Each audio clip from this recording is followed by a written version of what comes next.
Facebook Nation. It's Hi. Jeremy Paul Tompkins and Annie. What's your middle name?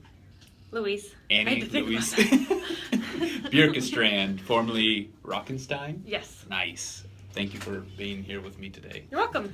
Cool. So we are doing another quick episode of Your Story, talking with great people. I'm starting out with a lot of people from the company that I work with, which is RMG at Keller Williams. And so I'm going to ask Annie some very personal questions and get very deep. Just kidding. I'm just kidding. Cool. So Annie, tell us a little bit about your childhood growing up. Let's see. I grew up in Talkeetna, Alaska, Mm-hmm. and I'm one of 8 kids. Okay. My parents own a restaurant and inn in Talkeetna, Uh-huh. and I grew up there working in the restaurant and with my family. Sweet. Cool. What are some of your favorite childhood memories? Let's see. We lived in like a trailer that had a roof built over the top of it, Mm-hmm. and in the fall we would take all of our summer clothes and put them in bags and throw them up in the storage area Okay. up there, that attic. Uh-huh. And so in the spring, my mom would call it shopping on the roof, and we would pull down all these bags. And of course, they didn't fit us anymore, Uh-huh. right? I was 7 and now I'm 8. And so you would get your older siblings' clothes, and we would all try and clothes until we found the ones that fit us. Mm-hmm. And we were so excited because we all had new outfits that were the siblings' outfits prior. Nice. And we called it shopping on the roof. Fun. Yeah. Sweet. Always got new clothes next year. Yes, exactly. That's exciting.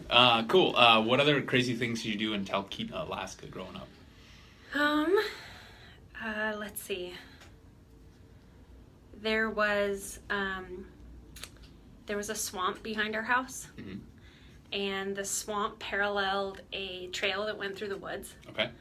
And so at the end of the trail was these railroad tracks, and you would go over the tracks and then be in town. Okay. Right? Town in Talkeetna, small town. And so some of us would run on the trail, and the other ones would jump in a canoe on the swamp, and we would race to the tracks, racing to the post office, Oh. and whoever got there first won. Nice. And we did that several times a day. Fun. Cool. Tell me about, like, after the growing up kids years, what did you go on to do outside of Talkeetna? Did you move away from Talkeetna? And Like what did you do? after high school? Yeah. Yes, I went to college at Washington State University. Okay. I'm in Pullman, Washington. Mm-hmm. And I majored in a variety of different things.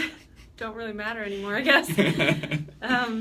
I did sports in college there. I was on the crew team. Okay. And I also met my husband in college. Uh-huh. And after that, we came back to Alaska, and we sometime in Milwaukee, but mostly Alaska. Okay. And I'm still here. Sweet. Right on. Did you do anything, what kind of things did you do in college outside of just college stuff?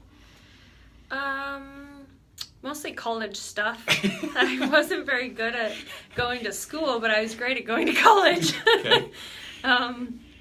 Yeah, I was really, really obsessed with sports and my team, and so if I wasn't at practice or in the gym or running or something like that that had to do with my own sport, I was at some sporting event. You know, they have football team and basketball team and soccer and golf and plenty of stuff to watch.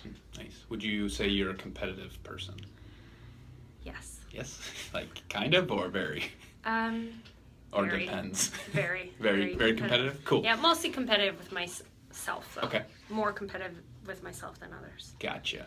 Okay. So, graduated college? Did, Finished? yes. Okay. Graduated college, then came back up to Alaska. Then what did you do? My husband, Jared, him and I worked for my folks for a little while, and then we went to Milwaukee briefly. My sister was having a baby, and we wanted to get out and see some other states. Mm-hmm. After that, we came back to Alaska because I realized I love this state. Mm-hmm. I fell in love with the beauty of it, and I missed it, so we came back. Nice. And what was the question? What did you do after college? Coming back up to Alaska. Well, I stayed in the service industry. Okay. I stayed in hotels. Mm-hmm. I worked at 3 different hotels in Anchorage, Mm-hmm. and learned very quickly that the service industry working in a family establishment like my parents was very different from working in the corporate service industry. Okay.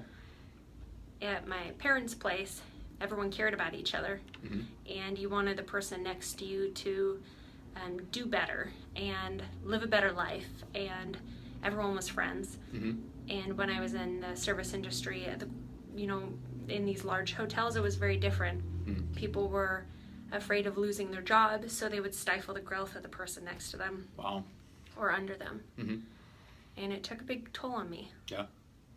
So what was the turning point for you when you decided that wasn't where you wanted to be anymore? Let's see. Well, Jared got a job in real estate, joined Reed Moore's team, Okay. RMG Real Estate, and he would come home from that and tell me about how amazing it was, and everybody was supportive, and they were helping him with his personal growth. Oh, wow. And encouraging him to read books and go to trainings, and he was so happy and excited. And I became jealous, really. I wanted that. I wanted to be in an environment like that. And slowly I started to see the contrast between his environment and the one I was in. So, let's see. I came into work one day, and Jared invited me to swing by the RMG team's office. And I came in and met this girl named Kristen Van Wee. And Kristen asked where I was working, and I said I was working at a hotel, and within a few minutes, she looked me right in the eyes and said, "Girl, you need to quit your job. You need to quit your job, and you need to get out of there, and you need to get into real estate." And I just was so offended, not offended, but I mean, the balls on this girl. She didn't know our personal finances. She didn't know how heavily we were relying on my income there. And to just tell me I should quit, I mean, I didn't even know her. And so I went to work that day and just continued to see the chaos and the poor environment I was in. And half an hour later, I called my husband Jared, crying, "I quit my job!" And it was only a few months more before I was on Reed's team. Nice. That's awesome. Cool. Thank you for sharing that. Thank That's you. awesome. Cool. So let's talk kind of more recent in the last couple of months, years. How long have you been in real estate now? 6 years. 6 years. Awesome. And was it everything you expected it to be? That's a hard one, too. I'll have to say no, because I didn't know what to expect. Okay. So no, I didn't know.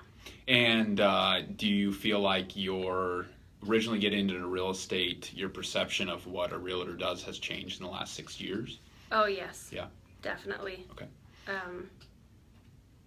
Yes. Yes. Yeah, it's like being a realtor is like a safety net for all the problems that could possibly go wrong in a transaction, whether it's actually like a transactional issue or like a seller or buyer's personal issue, or I mean just anything that could go wrong. It's my job to solve it before the client has to deal with it. Nice.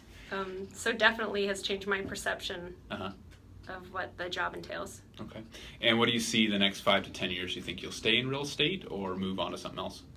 I'll definitely stay in real estate. Okay. For sure. Well, yes. Gotcha. I mean, I can't imagine doing something where I wasn't part of RMG Real Estate, and I can't imagine being very far from real estate, because I love it. I love this industry, and I love the impact and effect it has on the people around us. Nice. Just going back through your life so far, what would you say would be a very pivotal time in your life where it was like kind of like a life-changing moment where you're like going down this road and you're like, I need to go this way? Do you have any of those? A life-changing moment. I would say I don't know if it was a moment, but I would say working at the hotel in Anchorage probably was it.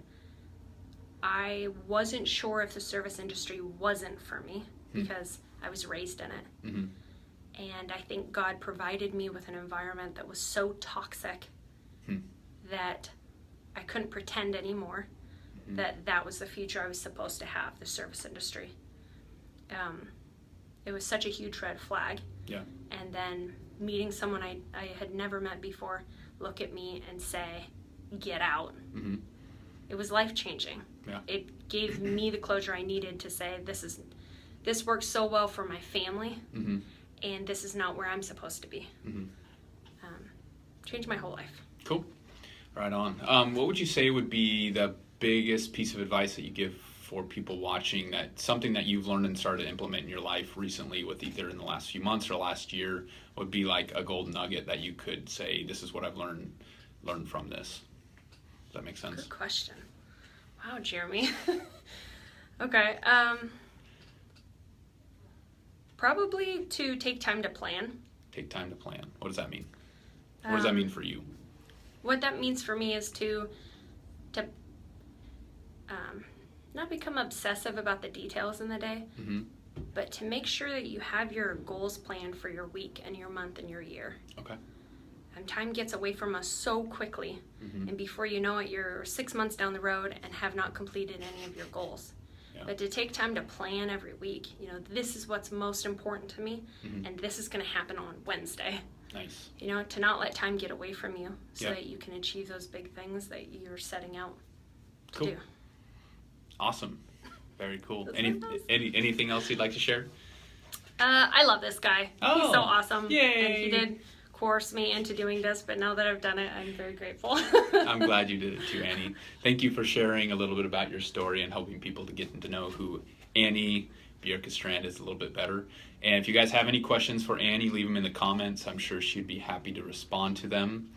Yeah, John's typing away there. What the? But thank you for your time. We appreciate it. Thanks for stopping by. Have an awesome day, whichever day you're watching this on, and we love you. Bye. Bye.